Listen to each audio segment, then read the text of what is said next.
জন্মদিনের এক সপ্তাহ আগে থেকে ছোট বোন কিন্তু গিফট চেয়ে রেখেছে। এটা কোনো কথা হলো বলো? আজকে শেয়ার করবো রুষার বার্থডেতে আমি আর শোভন কি গিফট করলাম আর কি কারণে শাশুড়ির মুখ থেকে নিজের গুণগান শুনেছেন। হ্যালো, আসসালামু আলাইকুম everyone, this is Lamis and welcome to Lamis and Shovon's. আগের ব্লগে অলরেডি কিন্তু আমি তোমাদের সাথে শেয়ার করেছি যে দারাজ থেকে আমি একটা গিফট অর্ডার করেছিলাম, কিন্তু এক্সাক্ট ডেটে তারা আমাকে সেটা ডেলিভার করতে পারেনি।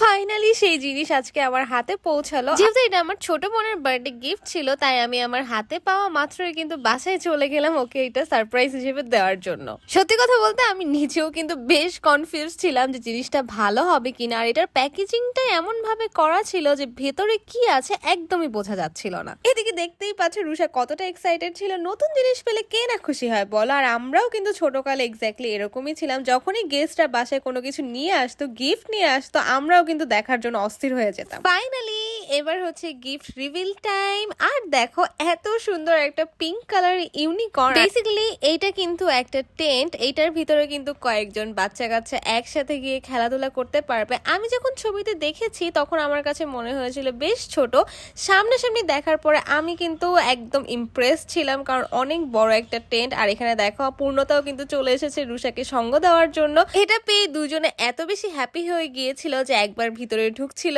একবার বাইরে বের হচ্ছিল। আর আম্মু তো বলছিল যে এটা পেয়ে দুইজনে এখানে বসে খাওয়া দাওয়া করছে, ইভেন রুষা তো এখানে ঘুমিয়েও পড়েছিল। যাই হোক, এত সুন্দর একটা জিনিস শেয়ার করতে করতে আরেকটা ছোট্ট নিউজ তোমাদেরকে বলি। সেটা হচ্ছে তোমরা যারা কন্টেন্ট ক্রিয়েশনে যুক্ত হতে চাও, ফেসবুক ইউটিউব থেকে টাকা ইনকাম করতে চাও, সবকিছু শিখতে চাইলে কিন্তু তোমরা শোভনের কন্টেন্ট ক্রিয়েশন কোর্সটাতে জয়েন হতে পারো। প্রতি মাসের 1 তারিখ থেকে কিন্তু ক্লাসটা শুরু হয়। বিস্তারিত জানতে ইনবক্স করতে হবে। গিফট টিপ দিয়ে বাসায় ফেরত আসার সময় আম্মু বলল সে নাকি গরুর মাংস রান্না করেছে অলরেডি। এখন গরুর মাংসকে কি কোনোভাবে না করা যায় তোমরা বলো? তো ভাবলাম একেবারে খেয়ে দিয়ে শ্বশুর বাড়িতে আবার ব্যাক করব। এখান থেকে খাওয়া দাওয়া করে গিয়েও কিন্তু আমি আমার শ্বশুর বাড়ি গিয়ে ইন্টারেস্টিং একটা খাবার রেডি করেছি, সেটাই তোমাদের সাথে শেয়ার করব। তার আগে বলে নেই আমার শাশুড়ি মায়ের নিজের হাতের বানানোই হার্বাল তেলটার কথা। খাঁটি নারকেল তেলের সাথে 30টা প্রাকৃতিক উপাদান দিয়ে কিন্তু এই তেলটা বানানো হয়। যেসব আপু ভাইয়াদের অনেক বেশি চুল পড়ছে, যাদের চুলে খুশকি রয়েছে, যাদের চুল সহজে লম্বা কিংবা ঘন হতে চায় না, তারা কিন্তু এক্ষুনি ইনবক্সে কিংবা উপরের দেওয়া নাম্বারে ক্যাশ অন ডেলিভারিতে অর্ডার করে ফেলতে পারো।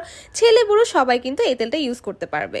আচ্ছা, আমি না অনেকগুলো ব্লগার আবুকেই দেখেছি যে মাঝ রাতে তাদের কোনো না কোনো কিছু খেতে মন চায়। আজকে আমারও কেন জানি এমন হলো, রাত 1টার দিকে আমার কিছু মিষ্টি জিনিস খেতে ইচ্ছে করছিল। আর ডিনারের পরে ডেজার্ট হিসেবে কোনো মিষ্টি কিছু খেলে কিন্তু আসলে ভালোই লাগে। এই কথা চিন্তা করে কিন্তু আমি ঝটপট করে ফ্রিজ থেকে দুধ বের করে নিলাম আর চিন্তা করলাম কাস্টার্ড রেডি করব। আর এই যে দেখো আমি ফার্স্টে কর্নফ্লাওয়ার বের করেছি কাস্টার্ড পাউডারের বদলে। আর আমার কাছে মনে হয় ডেজার্ট আইটেমের মধ্যে কাস্টার্ড রেডি করাটা কিন্তু সব থেকে ইজিয়েস্ট আর হেলদিও। আর আমার কেন জানি রাত বিরাতে একা একা রান্না করতেই বেশ মজা লাগে। তোমাদেরও যদি কারো এই রকম স্বভাব থাকে তাহলে কিন্তু অবশ্যই আমার সাথে কমেন্টে শেয়ার করবে। আর এদিকে দেখো কাস্টার্ড পাউডারের স্মেলটা কিন্তু আমার খুবই পছন্দ। এদিকে যেহেতু দুধটা সুন্দর করে গরম করেছিলাম, তাই আমি আমার শ্বশুর, ননদ, আমার হাজবেন্ড সবাইকে কাপে করে দিয়ে এসেছিলাম। আর এখন যে গরম পড়েছে রান্নাঘরে কিন্তু খুব বেশিক্ষণ একটানা থাকা যায় না, তাই আমি কিছুক্ষণ রান্নাঘরে থাকছিলাম, কিছুক্ষণ রুমে এসে রেস্ট নিচ্ছিলাম। এইভাবে হচ্ছে আমি রান্না বান্না শেষ করার ট্রাই করছিলাম। শোভনকে বলছিলাম ফল কাটা তো খুবই ইজি, তুমি আমাকে একটু ফল কাটতেই হেল্প করো। তো আমাকে সুন্দর করে আনার ছিলতে হেল্প করছিল। এটাকে আমি আনার বলি, শোভন আবার ডালিম বলে। ফাইনালি আমাদের ফ্রুটস কাটাকাটি সবকিছু শেষ। এরপর আমি একটা সুন্দর ডিশ বের করে এনেছিলাম যাতে প্রেজেন্টেশনটা সুন্দর করে করা যায়।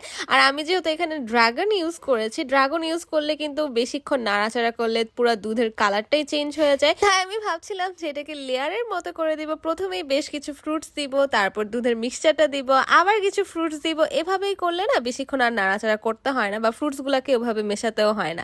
ঠান্ডা করে এটা খাওয়ানোর পরে কিন্তু আমার শাশুড়ি মা, ননদ, হাজবেন্ড সবাই অনেক পছন্দ করেছিল। তো আজকের মতো ব্লগ এই পর্যন্তই। কেমন লেগেছে তা অবশ্যই জানাবে। Thanks for watching. Tata, bye bye, Allah Hafiz.